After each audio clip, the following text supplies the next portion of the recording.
Bonjour, je vous propose de réfléchir ensemble aujourd'hui à l'avenir de l'agriculture. Essayons d'imaginer l'agriculture post-industrielle, post-pétrole, une agriculture du soleil qui soit généreuse, abondante, bonne pour les êtres humains comme pour la planète. Alors, cette agriculture affranchie des énergies fossiles, elle sera forcément relocalisée parce qu'on ne pourra plus faire circuler la nourriture tout autour de la planète, comme c'est le cas aujourd'hui, ou le caddie d'une ménagère européenne. Si on totalise le kilométrage parcouru par tous ces ingrédients, ça fait couramment plus de 200 000 km. Dans 10 ans, dans 15 ans, dans 20 ans, ça sera absolument impensable, parce que le pétrole deviendra inexorablement rare et cher. Et tant mieux, tant mieux. Parce que c'est ce recours immodéré au pétrole qui nous a permis de nous affranchir des lois de la nature, de ces grandes règles d'équilibre du monde vivant. Donc l'agriculture de demain, ça sera une agriculture qui tirera la quintessence de l'énergie du soleil, qui sera locale, qui sera jardinée parce que forcément extrêmement demandeuse de soins procurés par les êtres humains. Ça sera donc une agriculture créatrice d'emplois. Et la première brique sur laquelle reposera cette agriculture, qui permettra de construire les fondations de l'agriculture de demain, de cette agriculture du soleil, ça sera la micro-ferme, forcément. Des petites entités à échelle humaine qui sera facile de caser un petit peu partout, sur l'ensemble du territoire, y compris jusqu'au cœur des villes, en périphérie des villes, voilà. Donc la micro-ferme, on en a beaucoup parlé dans cette série. Des petites entités qui peuvent être de quelques centaines de mètres carrés à quelques hectares. Bon, la micro-ferme, ça forme une entité relativement facile à créer et à piloter, un petit microcosme très riche et intéressant. Mais on est quand même un petit peu limité dans le cadre d'une seule micro-ferme. C'est difficile d'imaginer tout un système agricole si on reste juste à l'échelon de la micro-ferme. Donc dans nos réflexions ici au Bec et Loing, réflexions qui sont enrichies par les centaines et je dirais même les milliers de personnes qui passent ici, qui sont agriculteurs, élus, scientifiques, agronomes ou simples citoyens qui se sentent concernés par leur alimentation, eh bien, on a cherché à imaginer d'autres développements au-dessus de la micro-ferme. Donc on peut considérer que la micro-ferme, c'est quelque part le premier étage de la fusée. Et quel va être le deuxième étage? Le deuxième étage, je vous propose de le dessiner pour vous, et c'est tout simplement un écosystème de micro-ferme. Un écosystème de micro-ferme, c'est-à-dire on va chercher à réunir en un lieu, sur un petit territoire, différents types de micro-fermes avec des activités complémentaires. Et en y réfléchissant, on s'aperçoit que plein de métiers de l'agriculture peuvent tout à fait s'accommoder d'une petite taille et du fait d'être réalisés sans mécanisation ou avec vraiment très très peu de mécanisation. Je pense au maraîchage, à l'arboriculture bien sûr, à condition toutefois de transformer la production pour créer plus de valeur, les petits fruits, les plantes aromatiques et médicinales, le petit élevage, l'apiculture, la pisciculture, les champignons, l'activité de pépinière ou de production de plants, etc. L'activité de paysan boulanger, 1, 2, 3 hectares de céréales avec transformation des céréales en pain, génère une valeur ajoutée certaine. Donc en fait, vous voyez, il y a plusieurs dizaines de petits métiers de l'agriculture, petits non pas parce qu'ils ne sont pas importants, mais parce qu'ils s'accommodent d'une petite surface. Voilà. Alors, si on les regroupe, je vais vous les dessiner sous forme de fleurs, parce que dans le monde de la permaculture, on aime beaucoup les fleurs. Si on les regroupe, eh bien, on peut avoir 5, 6, 7, 8 activités différentes sur un tout petit territoire qui vont cohabiter. Donc, une superficie de 5, 6, 8 hectares qui, dans la vision de l'agriculture industrielle, ne permet même pas de créer une seule ferme, peut abriter autant d'activités différentes. Alors, on va imaginer un maraîcher, un arboriculteur, un producteur de plantes aromatiques et médicinales, un éleveur qui va élever des petits animaux, un apiculteur par exemple, etc. On pourrait en rajouter d'autres. Alors ce qui est intéressant dans cette vision, c'est que on dit toujours en permaculture, le tout est plus que la somme des parties. Et bien évidemment, à partir du moment où ces micro-fermes s'assemblent en un véritable écosystème, il y a davantage de possibilités d'échanger. Donc, le système s'enrichit. Tout simplement, par exemple, les déchets végétaux de l'arboriculteur et du maraîcher peuvent aller nourrir les animaux de l'éleveur, qui lui, en retour, peut donner les excréments des animaux pour venir faire du compost et fertiliser les cultures. Les abeilles de l'apiculteur vont polliniser les cultures de tous les autres, etc., etc. C'est une question de bon sens, c'est ce qui se faisait beaucoup autrefois, et que la spécialisation des régions et l'augmentation de la taille des fermes a cassé. Et puis, deuxième intérêt, on peut imaginer aussi une mutualisation de certains moyens. Ça peut être un point de vente qui est tenu, une petite boutique qui est tenue à tour de rôle par chaque paysan. Ça peut être un ou une secrétaire comptable qui va gérer l'activité économique des fermes. Ça peut être un site internet commun ou tout simplement des outils, peut-être un cheval de trait ou un pulvérisateur s'il faut pour les décoctions de plantes. Donc il peut y avoir toute une mutualisation. Ce qui fait que chaque ferme aura des bénéfices écologiques et économiques à cette association, mais également des bénéfices humains et sociétaux. Parce que, par exemple, ça sera beaucoup plus facile de prendre des congés. C'est très difficile de s'absenter de sa ferme quand on est tout seul.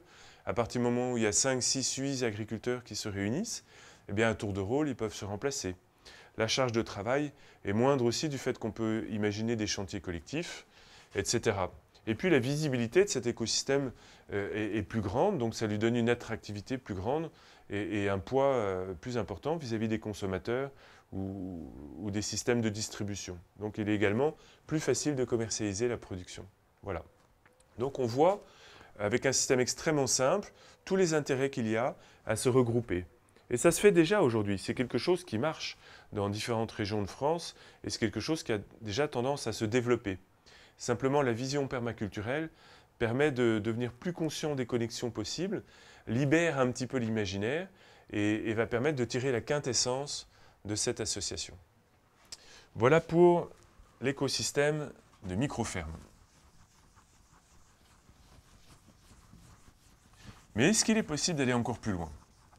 Comment est-ce qu'on fait, par exemple, pour certains types de production agricole qui demandent davantage d'espace?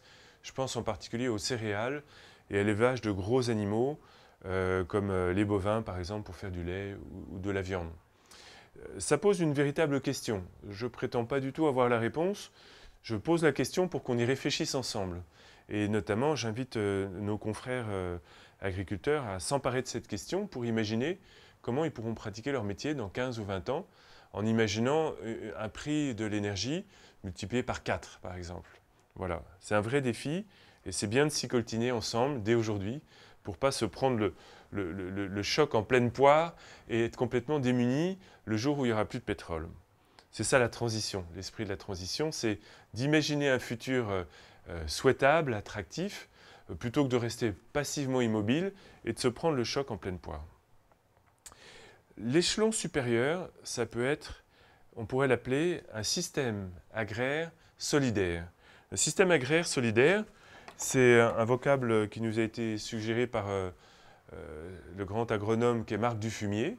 Et je trouve que cette dénomination est tout à fait adaptée. Alors pour faire ma petite démonstration, on va imaginer un territoire de 100 hectares, une ferme, je dirais, de taille moyenne. Vous voyez, dans notre département, l'Eure, une ferme de 100 hectares, c'est une ferme plutôt petite actuellement. Voilà. Donc 100 hectares, un agriculteur, donc je vais mettre 100 hectares, un agriculteur et 2, 3, 4 monocultures, voilà. Donc c'est pas très excitant comme modèle, c'est pas bon pour la planète et c'est pas forcément excellent pour l'agriculteur lui-même. Et c'est, voilà. Donc, essayons d'imaginer comment on pourrait transformer ce territoire en une mosaïque d'activités dans laquelle on va chercher à produire potentiellement tout ce que la région peut produire. Donc c'est l'anti-spécialisation des régions. Au contraire, c'est la localisation, la relocalisation poussée à sa quintessence. Donc, dans notre vision permaculturelle, on va chercher également à ne pas s'appuyer uniquement sur les plantes annuelles et à donner beaucoup de place aux arbres. Puisqu'on l'a déjà abordé dans le cours de cette série, on est absolument persuadé que ce sont les arbres qui vont sauver la planète et que si on veut habiter, si l'humanité, une humanité beaucoup plus nombreuse dans 50 ans ou dans 100 ans, veut habiter durablement cette planète, il faut consommer moins de plantes annuelles et davantage de nourriture venant de plantes pérennes, de plantes qui durent plusieurs années, et en particulier des arbres. Donc on va transformer ce territoire en plantant des milliers et des milliers et des milliers d'arbres. Mais on va quand même chercher à rester pragmatique et à donner une place à tout ce qu'on a l'habitude de consommer aujourd'hui, et notamment des céréales, de la viande, des produits laitiers. Il est clair que l'humanité d'aujourd'hui, surtout dans les pays riches en Occident, consomme trop de céréales, trop de viande et trop de produits laitiers. Leur consommation a beaucoup augmenté au cours des dernières décennies et on voit l'impact sur la santé humaine avec notamment les allergies qui explosent, les maladies de civilisation. Ce n'est pas du tout la nourriture à laquelle nos organismes sont adaptés. Pendant ces quelques millions d'années d'évolution qui ont fait de nous les êtres humains que nous sommes, on a beaucoup consommé de fruits, de baies, de feuilles, de racines, de plantes sauvages bien sûr, et pas du tout une alimentation raffinée, très riche en matières grasses, en sucre, en protéines, en produits laitiers, qui est celle qu'on connaît aujourd'hui. Maintenant, restons réalistes. On ne va pas demander à nos contemporains de changer radicalement leur régime alimentaire, donc on va y aller progressivement. C'est pour ça que le système que je voudrais vous présenter part de ce qu'on connaît aujourd'hui et propose d'évoluer progressivement vers un autre type d'alimentation sans pour autant générer une révolution qui serait insoutenable pour la majorité d'entre nous. Alors, allons-y gaiement. Dans notre vision qui va chercher à équilibrer les besoins des humains et ce que la nature peut nous donner, dans le respect de la nature, on pourrait commencer par créer, et ça je trouve c'est assez sympa, une réserve intégrale de biodiversité. Voilà, on peut imaginer, elle est 5 hectares, donc je vais mettre là 5 hectares, une réserve intégrale de biodiversité, où on va par exemple peut-être dans un premier temps planter des arbres, creuser un étang, et puis après s'abstenir d'y pénétrer pour que la nature ait son sanctuaire. Ensuite, on va planter des forêts. Par exemple, mes chiffres sont complètement hypothétiques. Hein. Ils ne s'appuient sur aucune étude scientifique poussée. Ces études-là, elles sont devant nous. Il faut qu'on les fasse, qu'on les réalise. Mais pour l'instant, c'est plus une intuition que je vous partage. Donc, essayez plutôt de rêver un modèle alternatif que d'avoir un œil de technocrate sur ce que je vous présente, parce que vous trouverez matière à corriger partout. C'est plutôt une tentative d'éveiller, de titiller notre imaginaire que je vous propose là. Parce qu'il faut rêver avant de réaliser. Voilà. Donc, on peut imaginer, par exemple, 35 hectares de forêt. Voilà. Donc, par exemple, 10 hectares ici et puis 25 là. Donc, 35 hectares de forêt. Ça ne sera pas une forêt comme celle qu'on connaît au jour d'aujourd'hui. Ce que je vous propose là de planter, c'est une forêt comestible, une forêt qui se mange, miam miam. Notamment une forêt où on va planter en premier lieu des arbres qui nous donnent des fruits à coque, des noyers, des châtaigniers, dans une certaine mesure des chênes, parce qu'on peut faire des produits alimentaires très savoureux avec les glands, à condition d'enlever le tanin et l'amertume. Et donc, il y a tout un potentiel nutritionnel absolument extraordinaire dans les fruits à coque qui est au jour d'aujourd'hui complètement sous-utilisé et qui demande à être redécouvert. Les fruits à coque sont excellents pour notre santé. Ils sont riches en acides gras essentiels, en sels minéraux, etc. Et puis leur production est très douce pour la planète, parce qu'une fois notre noyer, notre châtaignier, notre noisetier est planté, eh bien, il va produire pendant des dizaines d'années, sans demander d'engrais, de travail du sol, d'arrosage. Donc c'est très intéressant de donner plus de place à ce type de végétaux. Maintenant, cette forêt comestible peut produire davantage que des fruits à coque. Elle va produire dans les étages inférieurs d'autres types de plantes, des plantes sauvages intéressantes, par exemple, pour notre alimentation ou pour créer des médicaments, des fruits rouges. La plupart des baies que nous consommons, les framboises, les myrtilles, etc., sont originaires des sous-bois. Donc on peut imaginer tout à fait produire une abondance de petits fruits savoureux dans les étages inférieurs, quitte à ouvrir des trous et de lumière, des clairières. Ces forêts peuvent être également tout à fait un lieu d'élevage pour les animaux.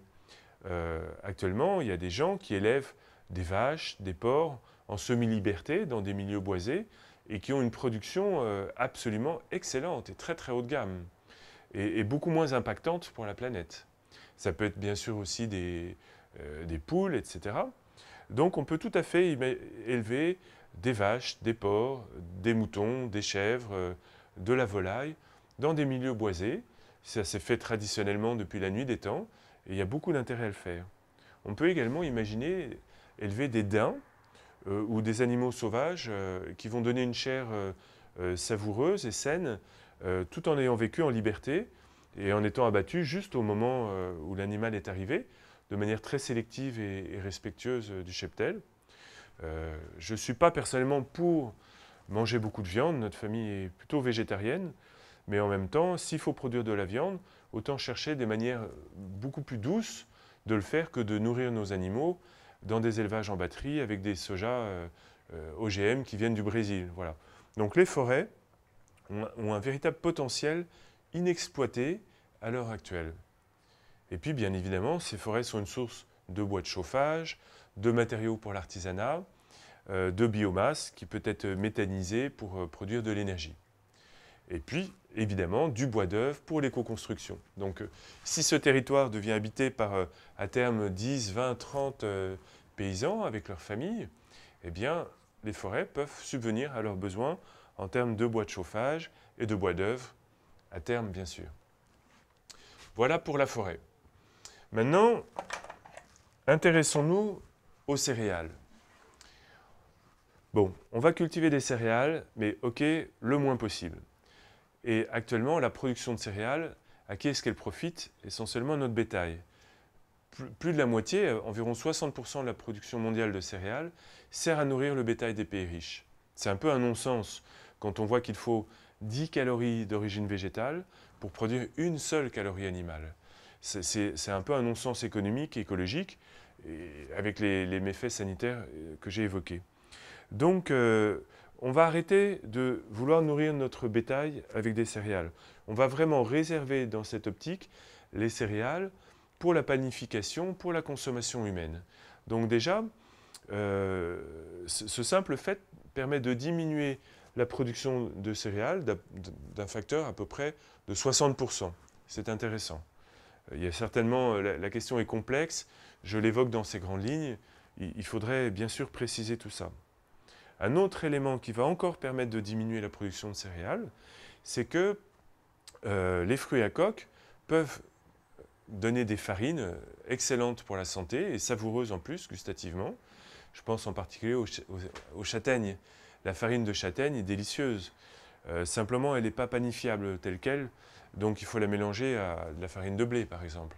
Mais 1 hectare de châtaignier donne autant de protéines végétales qu'1 hectare de blé, avec, comme on l'a évoqué, un impact sur la planète qui est beaucoup plus léger.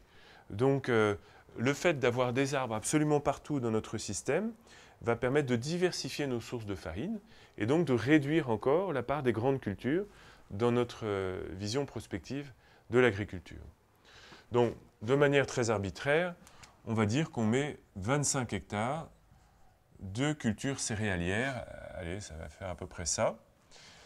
Mais on ne va pas les produire avec des grands champs nus comme la main et des énormes machines. On va chercher un moyen très vertueux, aussi vertueux que possible, de produire nos céréales.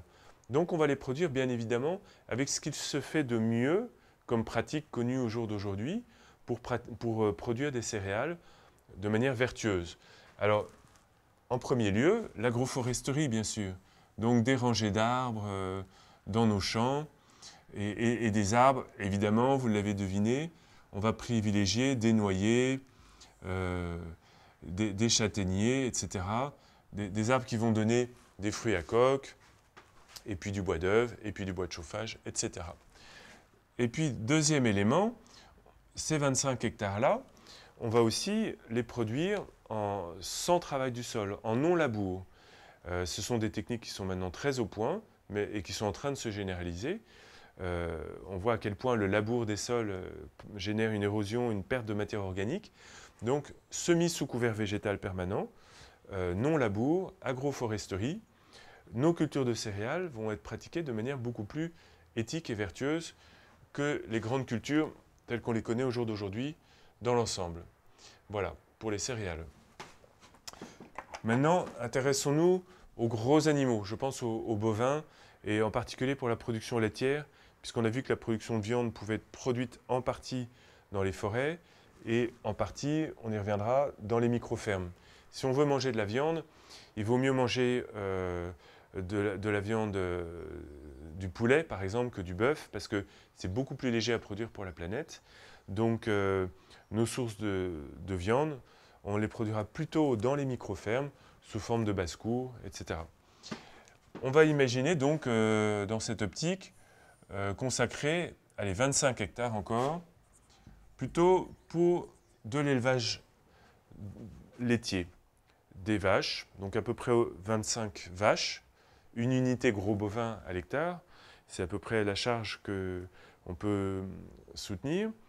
Maintenant, on peut aussi rajouter 25 brebis ou 25 chèvres parce qu'ils ne mangent pas exactement les mêmes herbes et sans diminuer le nombre de vaches, on peut rajouter le même nombre de brebis ou de chèvres à l'hectare. Donc ça fait 25 vaches, 25 brebis pour une production laitière, yaourt, fromage, etc.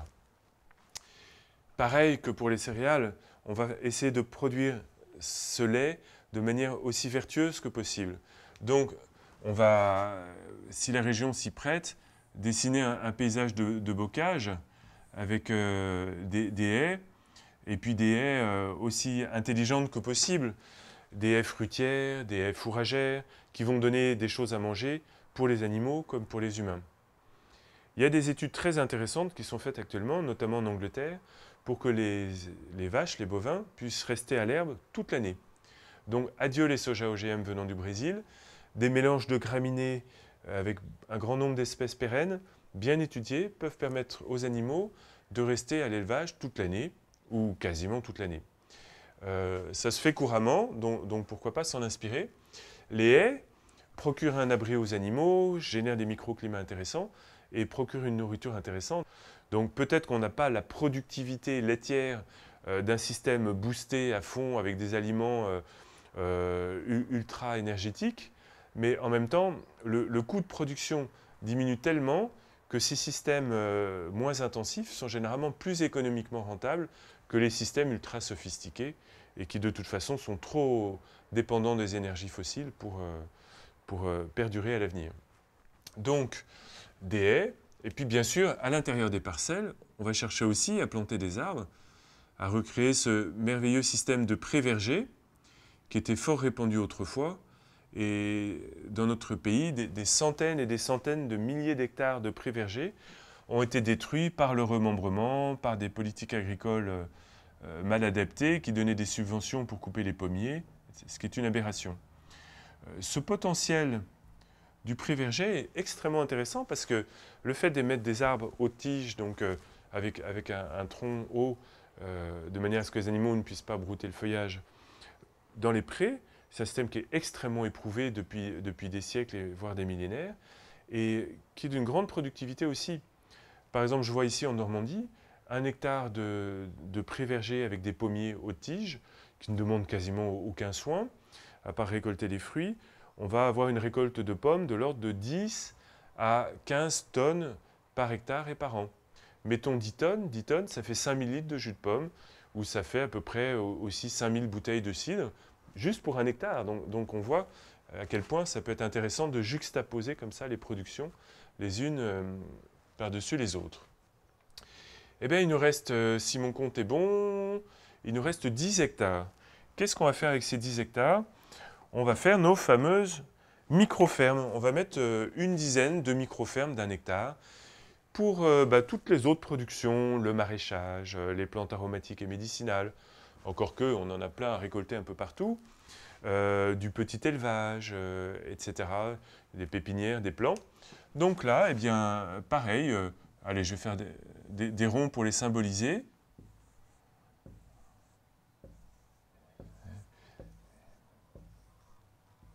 Voilà. Chaque micro-ferme héberge une production, une famille, des productions plutôt, parce qu'on a vu tout le potentiel qu'il y avait dans ces entités. Maintenant, on a un système qui potentiellement peut produire absolument tout ce dont on a besoin pour se nourrir, et ça d'une manière aussi locale que possible, et sur un territoire restreint. On a réussi à concilier produire une abondance de nourriture pour les êtres humains et renaturer l'espace et même garder un territoire pour la nature complètement sauvage. Et donc, ce qui est intéressant, c'est que ce système agraire solidaire remplit plein de fonctions utiles. On peut après aller plus loin, vous voyez. Il y a toute la nourriture qui est produite. Bon, bien sûr, il n'y a pas de produits exotiques dans cette vision. J'espère qu'on nous restera suffisamment de pétrole pour quand même avoir un peu de thé, de café, de vanille, de chocolat, parce que quand même, c'est important dans la vie, le chocolat. Mais en tout cas, on a là tout, y compris la matière grasse, le vin, la bière, le cidre selon les régions, pour vivre heureux. Voilà. On peut vivre heureux sans vin, mais c'est vrai qu'un petit coup de rouge, ça aide quand même, n'est-ce pas? Bon, alors maintenant, ce territoire produit plus que de la nourriture. Il produit aussi de l'énergie. On a parlé du bois chauffage, de la biomasse. Donc, allez, on va dessiner une petite unité de production d'énergie, méthanisation des déchets verts, production de bois chauffage. Et donc, je pense que le potentiel de dizaines de milliers d'arbres qu'on a plantés devrait permettre de chauffer sans problème tous les logements de la trentaine de familles, peut-être, qui vivra à terme au cœur de notre système agraire solidaire. Il faut savoir qu'1 hectare de forêt, sa capacité d'à peu près 10 terres de bois de chauffage par an. Avec une maison bien isolée, on se chauffe parfaitement avec 10 terres de bois. Et donc là, on a à peu près 70% du territoire est boisé. On va imaginer, bien sûr, une belle petite entité de commercialisation, donc sur place ou à l'extérieur, mais on peut avoir une très très belle boutique fermière avec toutes les productions. Et puis même un restaurant bio alimenté par tous les producteurs du système agraire solidaire. Et pourquoi pas un centre de formation également, parce que il y aura des millions et des millions de paysans à former dans les décennies qui viennent. Et un territoire comme ça, c'est un lieu de transmission, c'est un lieu de pédagogie absolument exceptionnel. Moi, quelque chose qui me tient à cœur, parce que ça fait 8 ans qu'on travaille en traction animale, c'est d'avoir quelqu'un, un meneur, qui va avoir les meilleurs chevaux de trait possibles, le meilleur matériel moderne de traction animale existant, et qui va pouvoir louer ses services aux paysans à droite, à gauche, en fonction de leurs besoins. C'est pas du tout idiot, ni ringard, ni passéiste que de remettre des chevaux de trait dans les champs. C'est quelque chose d'efficace. D'ailleurs, les Amish aux États-Unis, vous savez, ces communautés qui refusent la modernité et qui refusent les subventions d'État et qui travaillent à la main et avec des chevaux de trait, eh bien, leurs fermes sont plus rentables que les fermes industrielles gigantesques nord-américaines, ce qui est quand même quelque chose d'assez réjouissant. Voilà. On peut après imaginer toutes sortes de choses, des artisans, 1 ou 2 artisans qui vont construire ou réparer les outils dont ont besoin les paysans. Il y a toute une source de matériaux d'artisanat qui pourrait soutenir l'activité de vanniers, de potiers, de menuisiers sur ce territoire. On peut imaginer aussi qu'un certain nombre de la trentaine d'emplois créés, un certain nombre de personnes souhaiteront être paysans à temps partiel. Et donc exercer leur activité par exemple 2-3 jours par semaine et puis garder un job, leur ancien job, le reste du temps. Donc moi je vois bien une petite unité de bureau avec salle de réunion, une secrétaire commune, les ordis, les photocopieuses, etc. Mis à disposition, des bureaux partagés, ça peut être aussi des ateliers d'artistes partagés. Et donc finalement, vous voyez qu'à partir de 100 hectares, et sans que ça soit complètement loufoque, même si les chiffres n'ont pas été étudiés de manière rigoureuse, eh bien, on peut peut-être générer une trentaine d'emplois et nourrir une population de peut-être 1000 personnes entièrement, et ce de manière extrêmement locale. Donc ce modèle-là me semble être une solution élégante pour imaginer une agriculture de demain qui fonctionne à partir du soleil, qui soit créatrice de millions d'emplois, et puis surtout qui nous permettrait d'habiter la terre différemment. C'est-à-dire qu'une partie de notre pays serait intensément jardinée, je dirais même amoureusement jardinée, donc vraiment embellie, et l'autre partie serait rendue à la nature, redeviendrait sauvage, boisée, avec des grandes forêts comestibles, des sanctuaires de vie sauvage. Moi, je me vois très très bien vivre dans 20 ans, dans 30 ans, dans un pays sur lequel il y aurait peut-être 10-15 millions d'hectares de forêts comestibles, en plus des forêts actuelles, où on en a déjà quand même pas mal. Et au lieu de traverser des grandes mornes plaines désertes de monoculture, on traverserait des petits paysages agraires solidaires, des espaces vraiment intensément soignés et très très beaux. Donc je vous ai partagé cette vision qui nous motive, sachant que c'est juste une petite bulle de savon qu'on envoie et qu'elle demande à être enrichie par votre vision, par la vision de tout un tas d'acteurs.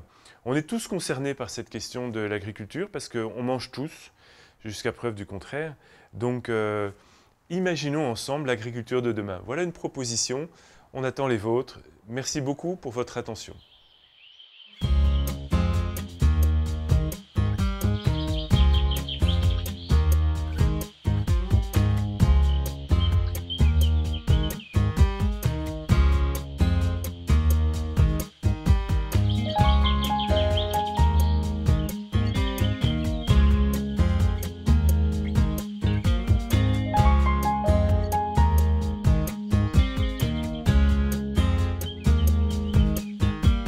Cette série de films met en image notre livre « Permaculture, guérir la terre, nourrir les hommes ».